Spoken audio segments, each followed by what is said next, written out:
मेरा वचन अटल है, सूर्य पूरब की जगह पश्चिम से निकल सकता है। अगर मैं समाज के बीच में खड़ा होकर कोई वचन देता हूं तो मेरी गर्दन तन से तो जुदा हो सकती है, मैं अपने वचन से फिर नहीं सकता।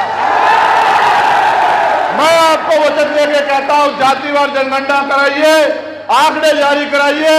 अगर शेड्यूल कास्ट में किसी भी जाति ने किसी और का हक खाया होगा, मैं गारंटी लेता हूं कि सूर समेत उस जाति को उसका अधिकार दिलाने का काम हम लोग करेंगे।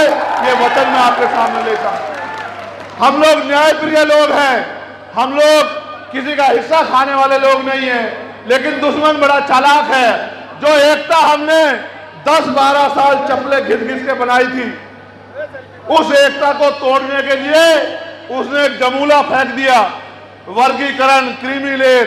मैं आपको विश्वास से कहता हूं, हम अपने भाइयों के हिस्से का कभी विरोध नहीं कर सकते।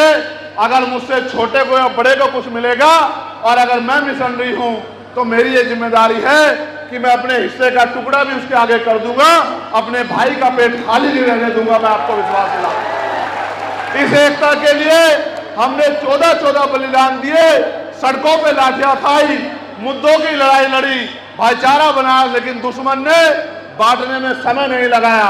अब मैं और आगे बढ़ता हूं।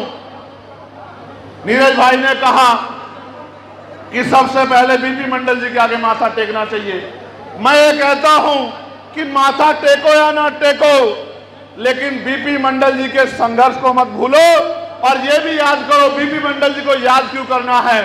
बीपी मंडल जी ने तो रिपोर्ट पेश की थी कि 52% आबादी है, लेकिन धोखा करके सुप्रीम कोर्ट ने आपको 27% आरक्षण दिया।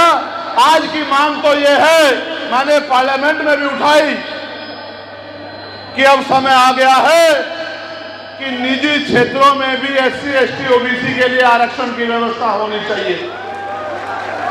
बताओ, होनी चाहिए नहीं होनी चाहिए? क्यों होनी चाहिए?